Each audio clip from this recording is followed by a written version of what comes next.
Miren, en la vida hay cosas que cuando te ocurren o hasta que no te ocurren no sabes lo importante que son, pero cuando ocurren dices, caramba, ojalá tuviera aquí un abogado de confianza, ¿no? Un abogado que me dé esa confianza para abordar un tema que a mí en este momento, porque soy una persona mayor, porque soy un discapacitado, hablábamos esta mañana de discapacidad, pues a lo mejor se me hacen las cosas más difíciles de hacerme entender, de que me comprendan, a ver si me van a engañar. Alfons Catena es un abogado que yo digo es el abogado de cabecera de UAFI, de nuestro programa de radio. Todos los lunes hablamos de él y cada mes aproximadamente se acerca para, en un lenguaje llano, en un lenguaje que todos entendamos, pues nos habla de cosas cotidianas, mundanas, pero que te pueden dar un disgusto, ¿no? Una sucesión, un problema con Hacienda. Llevan más de 20 años siendo expertos en gente mayor, seniors juris, y aquí está su director ejecutivo, abogados expertos en mayores, el señor Alfons Catena Oliva, para hablarnos de la protección legal de mayores y discapacitados. Señor Catena, Alfons, muy buenas tardes y muy bienvenido. Muchas gracias. Un aplauso para el señor Catena, por favor. Gracias. Buenas tardes, buena tarde a tothom. En primer lugar, quería agradecer a los amigos de UAFI por haber confiado en nuestro despacho y en mí mismo para hacerles esta ponencia. Y quiero agradecer también a todos los amigos de AECOSAR también su confianza. ¿Por qué estamos hablando de protección legal de mayores y discapacitados? Porque estamos en un proceso que todo el mundo conoce de paulatino envejecimiento de la sociedad actual y de, a la vez, afortunadamente, de un progresivo proceso de reconocimiento de los derechos de las personas, no solo de las personas mayores, sino también de las personas con discapacidad. Y este reconocimiento tanto de las personas mayores como de las personas con discapacidad tiene un origen, dijéramos, moral, filosófico, que arranca, sobre todo, a partir de la Declaración Universal de los Derechos del Hombre, de la humanidad, en los años finales de los años 40, una vez acabó la Segunda Guerra Mundial, porque todos sabemos lo que supuso la Segunda Guerra Mundial para las personas y especialmente para las minorías. No hace falta recordar, desgraciadamente, y aunque siempre sería bueno recordarlo para que no se repitiera más, el Holocausto y el exterminio por razones políticas. De ahí, cuando se promulga la Declaración Universal de los Derechos Humanos, el principio más importante del que se va a partir no solo es el derecho a la vida, sino el derecho a que a la persona se le reconozca su dignidad. Y es una palabra que la dignidad es, para mí, para cualquier abogado en ejercicio, o cualquier abogada en ejercicio y cualquier médico, cuando nos acercamos a un cliente, nos acercamos a un paciente, es una de las palabras que tendríamos que tener, o la palabra que tendríamos que tener como eje de nuestra atención a un paciente o a un cliente. De nada sirven todos los vademecums, perdón, no es que quiera atacar a los médicos porque me atacaré a mí mismo, de nada sirven vademecums, de nada sirven protocolos, sino de nada sirven los libros de derecho, las enciclopedias jurídicas, los casos de jurisprudencia, si cuando estamos delante de un paciente o de un cliente no sabemos tratarlo con dignidad. Afortunadamente, los amigos de UAFI, y yo me enorgullezco de ser amigo de ellos, tratan a todos sus pacientes, a todas sus pacientes con dignidad. Y, por tanto, ese problema nosotros procuramos no tenerlo y creemos que no lo tenemos. Pero ese enfoque de la dignidad, acuérdense ustedes, es el enfoque básico, no solo de la ponencia que vamos a desarrollar, sino de la atención que tendría que tener cualquier profesional cuando se acerca a una persona. ¿Y de dónde arranca toda la nueva normativa que les voy a explicar? Pues arranca de una convención de Nueva York, de 13 de diciembre de 2006, que se aprobó por la Asamblea de Naciones Unidas y que tenía su origen precisamente en lo que les he dicho antes, en la Declaración Universal de los Derechos del Hombre, y que en su artículo 12 lo que prevé es que las personas que tengan una discapacidad ostentan la misma capacidad jurídica que tiene cualquiera de las personas que estemos aquí, que no tengamos discapacidad. Parece un juego de palabras, pero no lo es. Lo que está buscando la Convención de Nueva York es que nadie pueda ser discriminado, nadie pueda ser desatendido desde un punto de vista, entre otros, jurídico, a la hora de tomar decisiones, a la hora de contratar, a la hora de comparecer en un tribunal, a la hora de firmar un contrato de arrendamiento, a la hora de cualquier otra actuación, y que como somos abogados vamos a hablar desde un punto de vista legal.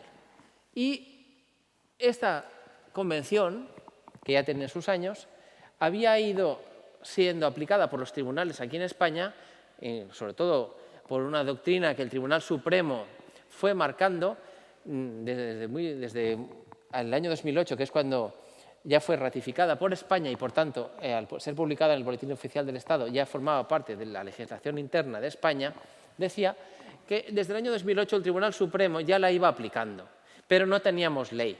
Luego hablaremos, si tenemos un momento, del caso Diógenes, que es la primera sentencia que el Tribunal Supremo trata sobre de un tema muy polémico desde un punto de vista ético, y si no lo digo, en turno de preguntas me hacen el favor de recordármelo, de si se pueden tomar medidas a favor de los discapacitados en contra de la voluntad de los discapacitados, que es un tema muy polémico.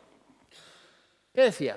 Esta Convención de Nueva York se acaba, como he dicho antes, introduciendo en toda la práctica legal, pero no hay ley. Y llega un momento en que el Gobierno de España aprueba un proyecto de ley y lo lleva a las Cortes Generales, y las Cortes Generales, tras una sucesiva tramitación parlamentaria en Congreso y en Senado, aprueban lo que es la Ley 8/2021, que esta ley la llamaremos la Ley Revolucionaria.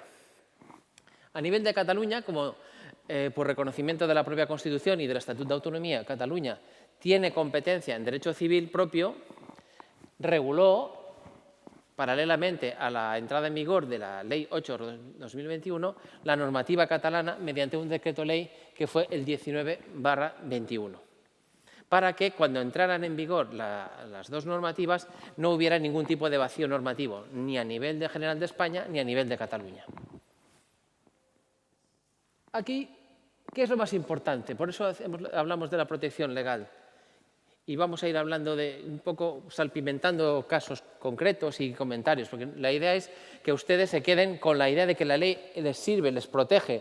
No quiero darles una clase de universidad, porque si no, pienso que no sería ni útil ni provechoso para ustedes. Además, yo no soy profesor universitario y pienso que los abogados tenemos que ser eminentemente prácticos. Yo en otros foros puedo hablar de otra manera o no, pero lo importante es que ustedes se queden con la idea de que esta ley, la 8/21, y a nivel de Cataluña el decreto ley 19/21, les puede ser útil.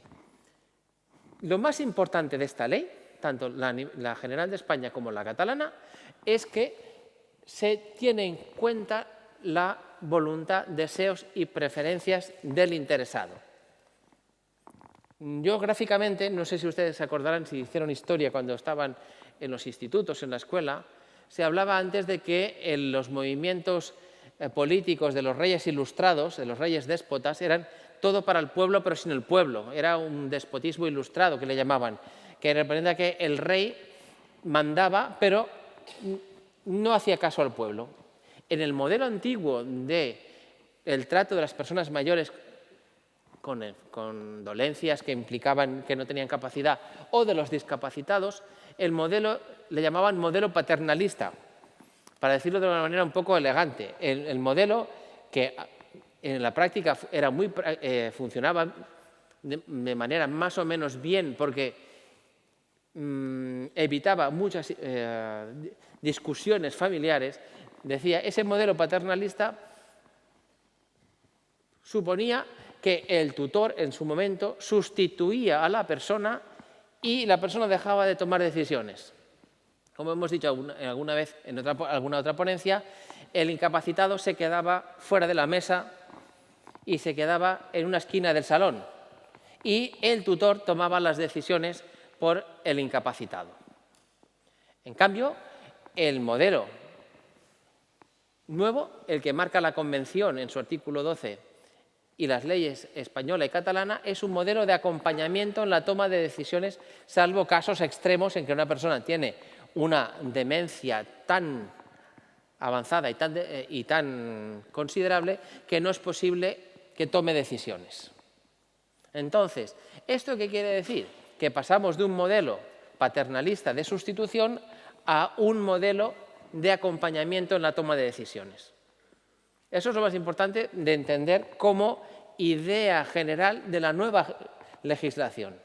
Entonces, como decimos nosotros cuando damos ponencias y conferencias explicativas de la nueva ley y de la nueva legislación catalana, el incapacitado que antes no estaba en la mesa y lo teníamos en una esquina del salón, se nos ha puesto en la mesa y quiere comer y decide lo que quiere comer. Es un cambio de paradigma, por tanto, es un cambio que afecta al día a día de las familias con una persona en discapacidad. ¿Por qué? Porque la ley, tanto la General de España como la catalana, prevé que todos los cargos tutelares y todas las instituciones tutelares que se hayan aprobado en virtud de la ley antigua se tienen que revisar y se tiene que saber si la persona que en su momento fue objeto de una sentencia de incapacidad aún está, o mejor o peor, en relación a su discapacidad o puede tomar decisiones por sí mismo.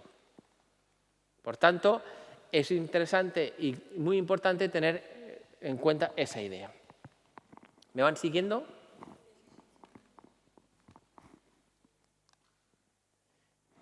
Vamos a hablar de los casos que tenemos de ahora en adelante con la nueva ley. Los antiguos, ya he dicho, se tienen que revisar y hay un plazo de 3 años que caduca en el año 2024 para que todos los procedimientos antiguos se pongan al día. La nueva ley, bueno, podría mirarlo aquí también más fácilmente, pero aún no me he acostumbrado. La nueva ley establece que lo más importante es que hay que tener en cuenta los deseos, preferencias y voluntad de la persona en situación de discapacidad.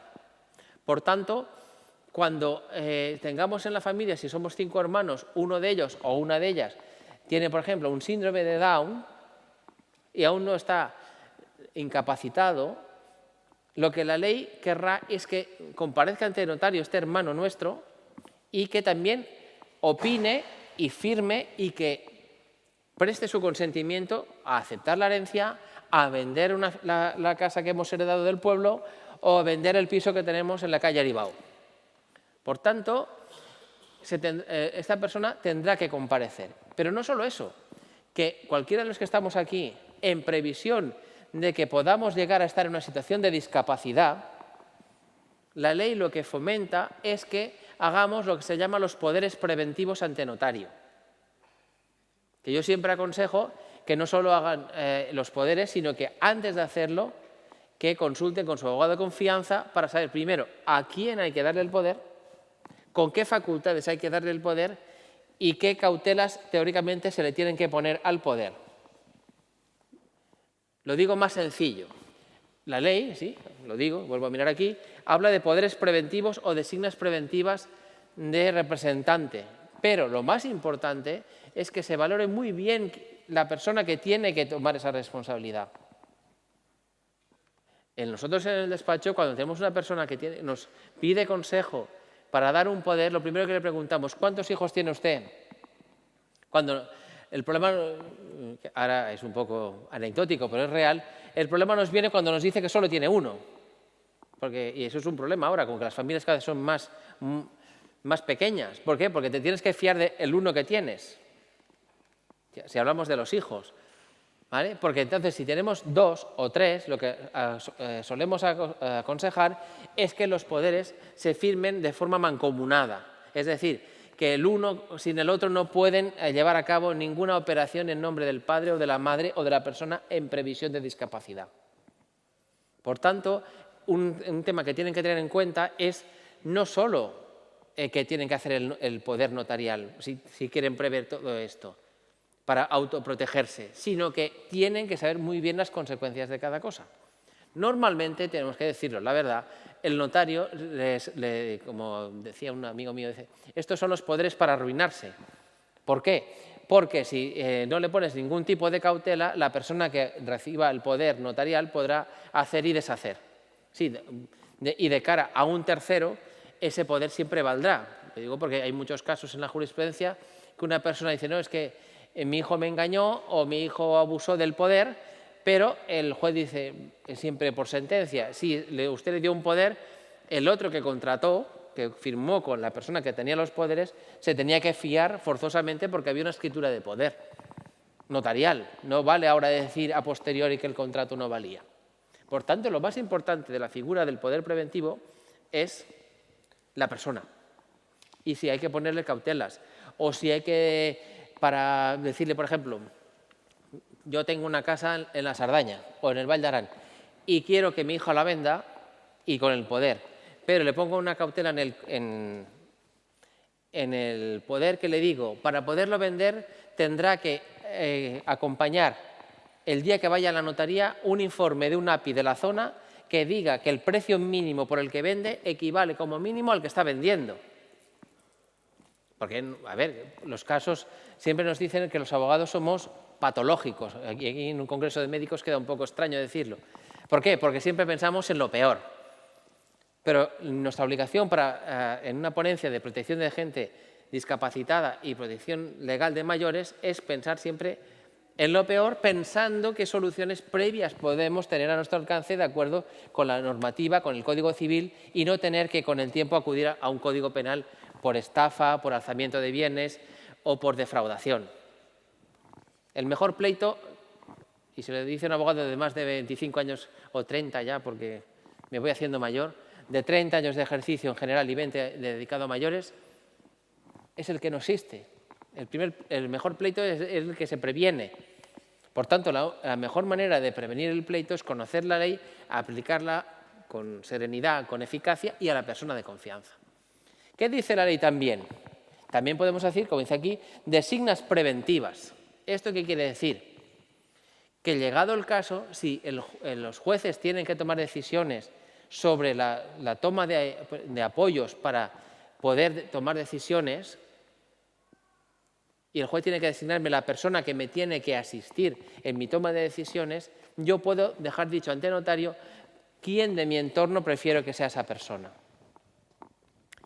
Y lo que es más importante, aunque esto aún no está en la ley, pero tuve la fortuna de asistir hace una semana a una ponencia de unos catedráticos de la Universidad de Girona y de Barcelona sobre el futuro régimen legal de Cataluña, se está previendo por el Departamento de Justicia de la Generalitat lo que se llama los acuerdos de asistencia. Es decir, yo me puedo poner de acuerdo con Ricardo, o Ricardo conmigo, o Ricardo con el doctor Vergés, para que mutuamente se asistan en caso de que uno de ellos lo necesite porque ha entrado en una situación de discapacidad. ¿Se va siguiendo? ¿Sí? Pero esto, cuando hablamos de la protección legal, no solo vamos a hablar de una situación de la discapacidad, es que también es muy importante, cuando hablamos de los mayores, la importancia, como indico aquí, de la planificación sucesoria. Y ustedes me dirán, ¿por qué es importante la planificación sucesoria? El pobrecito que fallece, fallece y es un drama para él, evidentemente. Pero si no ha hecho una planificación sucesoria adecuada, lo que puede pasar es que en su familia, el viudo, la viuda, los hijos, si no ha habido una planificación sucesoria desde un punto de vista civil y fiscal adecuada, la persona que quede en una situación legal muy complicada. Al menos lo que la ley permite que lo hagamos. Estoy pensando, por ejemplo, en Barcelona. En Cataluña, si una persona fallece sin testar, su viudo o su viuda, si hay hijos, solo tendrá el usufructo vitalicio de los bienes. Y, por tanto, esa persona dependerá de la buena voluntad o de la buena relación que tenga con sus hijos para poder vender un día una finca. Dirán, no, todo el mundo hace testamento. No se crean, no todo el mundo hace testamento. Hay mucha gente que todavía no lo ha hecho y no quiero preguntar porque es muy íntimo de cada uno. Yo les diré al revés y les sirve de experiencia. Yo, con la edad que tengo y por la vida que he tenido, yo llevo 5 hechos. Y dirán, ¿está loco este señor? No, es que hice uno cuando era joven, uno cuando tenía una niña, otro cuando tenía 2, otro cuando cambiaron las circunstancias y, por tanto, he ido adaptando el testamento a mis circunstancias. Porque si no, acuérdense del caso, y esto es un caso anecdótico, pero real, de un primo de Su Majestad el Rey, no me acuerdo quién de ellos era, creo que era un hermano de Alfonso de Borbón, que se separó de muy mayor y se casó con una señora que se llamaba Mercedes Lícer, no sé si se acordarán. Un poco los cotilleos, ¿se acuerdan más o menos? ¿Gonzalo de Borbón era? ¿Gonzalo me han dicho por ahí? ¿Un pajarito? Pues Gonzalo de Borbón fallece sin cambiar su testamento y en su testamento había hecho heredera a su primera mujer. Y la señora Lícer, enfadada, intenta anular ese testamento, llega hasta el Tribunal Supremo y el razonamiento que hace el Tribunal Supremo es un poco estar por casa, pero no le falta la verdad. Dice, si en tantos años no lo quiso cambiar, es que igual algo de cariño le tenía a la primera y no mucho a la segunda, y el testamento que vale es el último. En Cataluña, hoy hemos tenido una salvedad. El Código Civil de catalán, cuando estableció, aprovechando que se hizo una reforma íntegra del derecho de sucesiones de Cataluña, que decía que en caso de separación o de divorcio, los testamentos y las cláusulas que estaban a favor de la persona que era el cónyuge automáticamente quedaban anulados, a menos que de la voluntad se pudiera interpretar lo contrario. Es decir, te has divorciado, pero al cabo de un tiempo, como pasa algunas veces, pocas, pero pasa, que las parejas divorciadas se tienen cariño, se vuelven a juntar, pero no se vuelven a casar, y por tanto se entendería que en ese caso único en que una pareja divorciada que se vuelva a reconstituir ella misma, no con otros terceros, y el testamento no se ha cambiado, aquella persona que está en compañía del que se muere continúa heredando. Pero la moraleja de esto es que para que haya una planificación sucesoria adecuada, lo que tienen que hacer ustedes es llegar a casa, mirarse al espejo y decir, ¿el testamento que tengo hecho se adapta a las circunstancias que tengo en estos momentos? ¿Me sirve de aquí a un año desde un punto de vista económico, fiscal, familiar? ¿Tenemos algún hijo que, por desgracia, tenemos casos en el despacho, que ha tenido un accidente, ha quedado en coma? ¿A quién tenemos que proteger más? ¿Al hijo que está sano? Es un tema muy moral. Hay veces que es muy fuerte decirle a un hijo, bastante suerte tienes tú que estás sano y que tu hermano está discapacitado. El que está sano puede decir, yo no tengo la culpa tampoco, pero lo digo, yo no soy nadie para decidir. Lo único que busco con este apunte es que ustedes lleguen a casa y se planteen en qué situación está su futura sucesión. No para ustedes, porque ustedes ya no estarán, y también con un límite, como decimos en el despacho. Me parece que era el Cid el que decía que quería mandar después de muerto.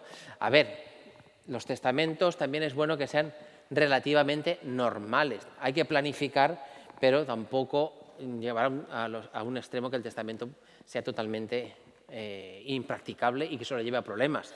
Pero entre una cosa y otra, el equilibrio, que decían los clásicos, es el punto adecuado. Otro punto muy importante en cuanto a la protección de los mayores es el relacionado con la vivienda familiar. ¿Y por qué lo digo? La mayoría de los que estamos aquí seguramente viven en una casa, en un piso, y están empadronados en ese piso. Pero hay mucha gente que por motivos de lo más curioso no están empadronados donde viven. Y esta cosa tan insignificante afecta a la protección legal de los mayores. Y usted dirá, ¿por qué? Caso 1. Señor que fallece y vive en un pueblo, bueno, en un pueblo ya es algo más grande que un pueblo. Vamos a cambiar un poco. En Sant Cugat, donde el metro cuadrado es de los más caros de España. Por tanto, el impuesto de plusvalía es el más caro. Cuando uno fallece, la viuda o el viudo tienen que pagar el impuesto de la plusvalía por herencia. Pues este señor, tan pancho, como se había comprado un apartamento en Lanzarote, para no pagar el avión tan caro, no se le ocurre otra genial idea que empadronarse en Lanzarote. Porque así, cuando cogía el avión de Iberia, en vez de, decía que era residente en Lanzarote. Más o menos como lo que hacía Arantxa Sánchez Vicario, pero de estar por casa. Que decía que estaba en Andorra y vivía en Barcelona. Y no es difamar a nadie porque es un hecho que está sentenciado por el Tribunal Supremo. Lo digo como moraleja, cuando hay discordancia en de dónde vivimos y dónde decimos que vivimos, siempre habrá un fleco No sé cómo estamos de tiempo, ¿eh? Siempre habrá algún pelo que se nos escapará por la gatera. Alguna cosa fallará. Por tanto, recuerden lo que les digo y dirán, ¿y por qué? Porque si vendemos en vida y tenemos más de 65 años, lo que es la vivienda familiar, donde vivimos, mayores de 65 años, no vamos a tributar la ganancia patrimonial en IRPF. Por tanto, mal protegidos estaremos si no tenemos los padrones bien, si no tenemos los documentos bien y vendemos nuestra casa. Porque si este señor, en vez de fallecer, hubiese vendido su casa de San Cugat y Hacienda le hace una revisión y le dice que vive en Lanzarote, la exención muy probablemente la hubiese perdido. Por tanto, de no pagar a Hacienda a pagar la cuota correspondiente del IRPF por hacer un pequeño fraude o por hacer la malicia de intentar tener el avión a Lanzarote más barato, supone una desprotección legal a una persona mayor. Y además, hay gente que tiene hijos, digo, la vivienda familiar y otro patrimonio, que no conoce la figura de lo que se llama del patrimonio protegido, que es una figura que sería para dar una ponencia larguísima y ahora no es el momento. Podemos hablar en sede de coloquios y de preguntas. El patrimonio protegido es como una especie de mini fundación que un padre y una madre pueden atribuir a un hijo con discapacidad para que con esa finca, con ese inmueble, lo atribuido a ese discapaz pueda obtener rendimientos de alquilarlo y que vayan directamente al discapacitado en situaciones fiscales favorables. Pero volvemos a decirlo siempre, las leyes muchas veces no están muy bien, pero si las desconocemos y no las aplicamos de una manera eficaz, ágil, dentro de la norma, el legislador no va a decir, o el gobierno, la ley la tenía, si no la aplicaste es porque no quisiste. Ejemplos de la vida diaria. El aire más rápido. Una herencia sin testamento y sin planificación legal. Lo que decía antes. En Derecho Civil de Cataluña, y luego hablaré del régimen general de España, del Código Civil, un matrimonio fallece uno de los dos sin testamento. El que queda solo tiene el usufructo. Tiene que estar de acuerdo con los hijos para vender. Si no se pone de acuerdo con los hijos, mal asunto, no podrá vender.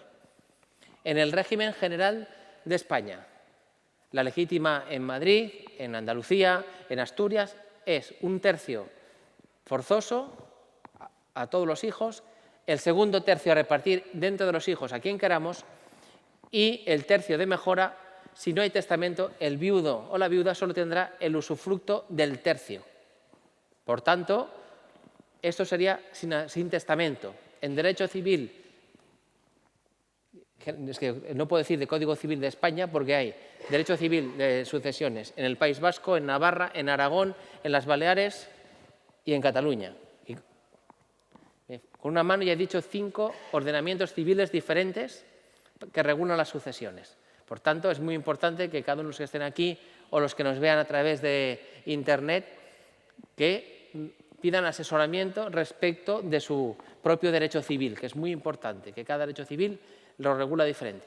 Pues decía, si hubiera testamento en Cataluña, puede uno u otro decidir quién sea su heredero. Y a nivel de Madrid o de Asturias puede decidir la persona si ese tercio que le queda de mejora es para el cónyuge íntegramente o el tercio de libre disposición, el segundo tercio a favor de un hijo en vez de todos. Es decir, se puede planificar mínimamente la herencia. Voy a decirlo mejor porque igual no ha quedado claro. Un tercio legítima estricta a favor de todos los hijos, el segundo tercio dentro de los hijos a quien elijamos, porque mejoramos a un hijo o a otro, y el tercio de libre disposición, si no hay testamento, solo es en usufructo a la viuda o al viudo y va a los hijos, pero si hubiera testamento, ese tercio puede ser directamente para el cónyuge. Otro ejemplo, si no hay planificación fiscal y tenemos 3 o 4 hijos como herederos y hay varias fincas y se las quieren repartir, los sucesivos cambios de nombre para quedarse uno de los hijos la finca de la playa u otro de los hijos el piso que tenemos en la calle Córcega implicará sucesivos cambios de nombre y sucesivos impuestos.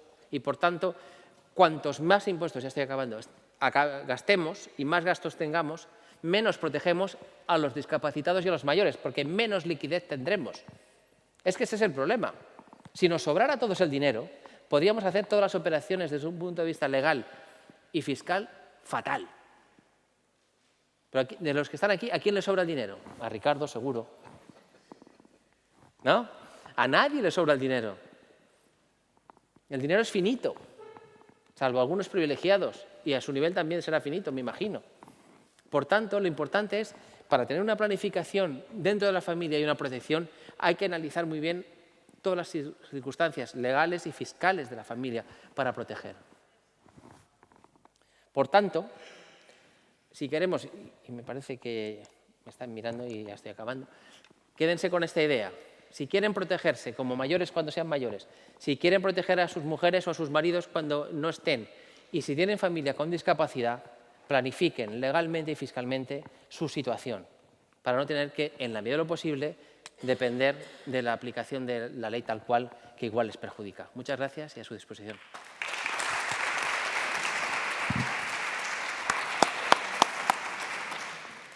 Señor Catena, qué bien lo explica. No sé. Qué bien lo explica. Lo intento. Yo siempre que oigo a Alfons, al señor Catena, digo, a la gente lo de los abogados, es decir, cuanto más lejos un abogado mejor, ¿no? Es lo que siempre decimos, ¿no? Pero yo lo veo como la medicina preventiva. Es como tener tu médico de confianza, que, oye, mejor que no tenga nada, pero me hago mi chequeo, me hago mi análisis de sangre, para tratar de que no haya ninguna patología. Alfons Catena lo explica así, es como tener un abogado por sí. Sí, claro. ¿No? Es decir, Sí, por sí. si acaso, ¿no? Es decir, vale más que no, pero un abogado de prevención. De prevención. Es que es básico. Es que insisto en la idea de la falta de liquidez. Sí, sí. No es lo mismo pagarle a Hacienda X euros que pagarle menos porque tenemos los papeles bien. Y una cosa que me interesa mucho, o que me parece muy interesante, juicios los menos posibles. Claro. Como la sentencia aquella de pleitos tengas y los ganes, ¿no? Sí, exacto, sí. ¿Hay alguna pregunta para el señor Catena? Sí, ¿verdad? Yo antes de que le llegue el micrófono, es que me he apuntado para que quede clarito, señor Catena.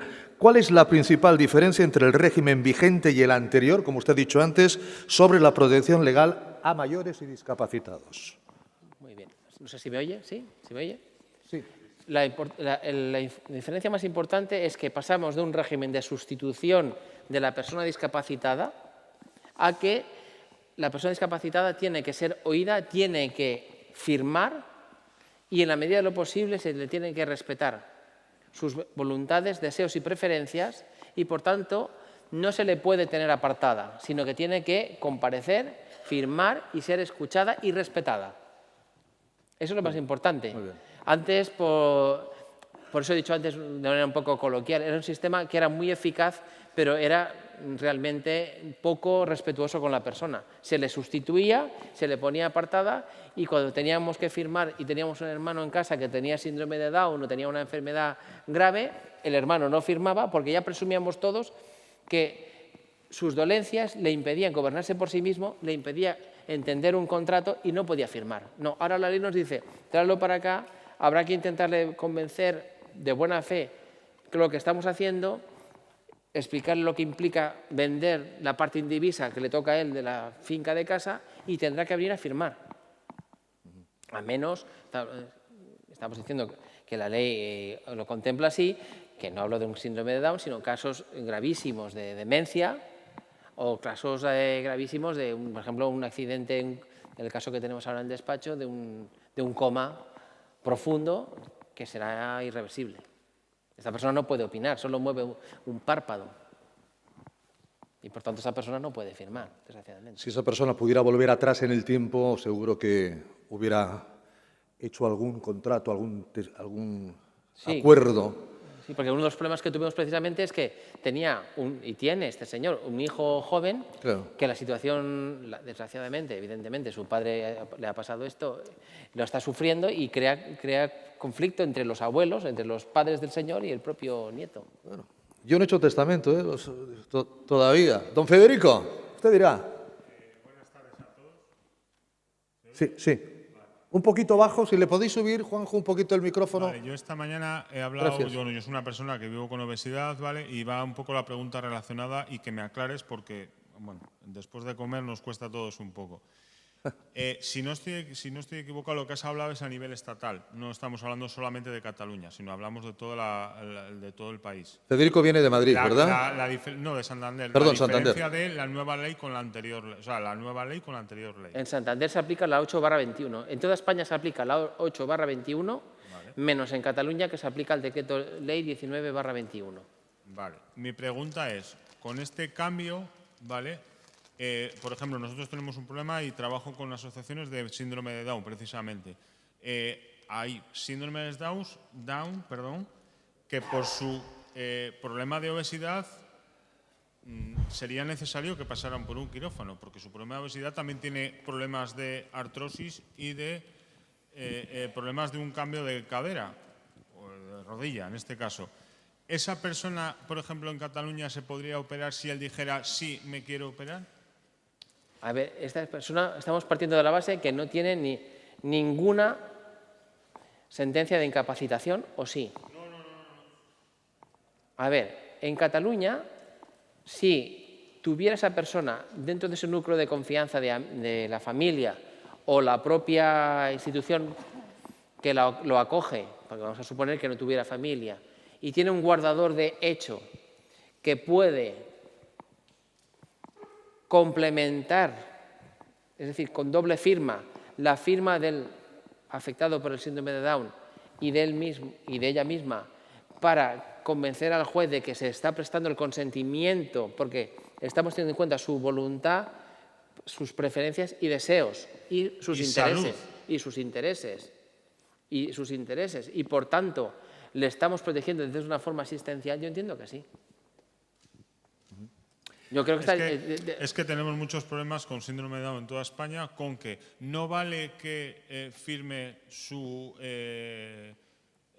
acompañante o la persona que va con él, El tutor. Su tutor legal, perdón. Tutor. No sirve, por simplemente una cirugía bariátrica, cuando esa persona es cuidada por su tutor y que este tutor va teniendo unos años y no puede con esa persona por peso. Por peso. Yo entiendo que con Tendré las noticias nuestras. Vale. Yo entiendo que con la nueva regulación tendrían que aceptarlo. ¿Hay Hola, otra pregunta por ahí? Sí. Hola, buenas tardes. Yo le quería preguntar, tengo una hija con discapacidad y tramité lo de la curatela y me dieron la invalidez total. Entonces, ¿es posible volver a hacer un trámite y que se le pueda dar la curatela? A ver, es que usted me pregunta dos cosas distintas. La invalidez total es por un tema de pensiones y de seguridad social. Me he confundido. O sea, en vez de darme la curatela, incapacidad total. Sí, bueno, a ver, por eso decía antes que el modelo antes era bastante automático, tic, tic, tic, tic, tic, tic, ¿vale? La ley lo que busca es que nos adaptemos a la situación real. Entonces, usted con la ley vigente, como establece que en 3 años se tienen que revisar todas las medidas, usted podría impulsar, a través del juzgado con abogado y procurador, que se revisaran esas medidas para que fueran más acordes con el espíritu de la Convención de Nueva York y con la ley, para que esa persona, en este caso su hija, tuviera más facultades por ella sola y que usted solo tuviera que complementarla. Nos veremos en su despacho. Bueno, gracias. Gracias. Pues hay una última pregunta por aquí. Aquí se acerca el micrófono, Monse. Muchas gracias, Monse. Hola, buenas tardes. Buenas tardes. Yo quisiera hacer una consulta, pero a nivel ya particular. Bueno, pues entonces ¿Vale? ahora, pensaba ahora que- la salida del señor Catena estará encantado. Alfons Catena, senior juris, abogado de personas mayores. Muchas gracias. Gracias. Muchas gracias. Muy bien. Gracias.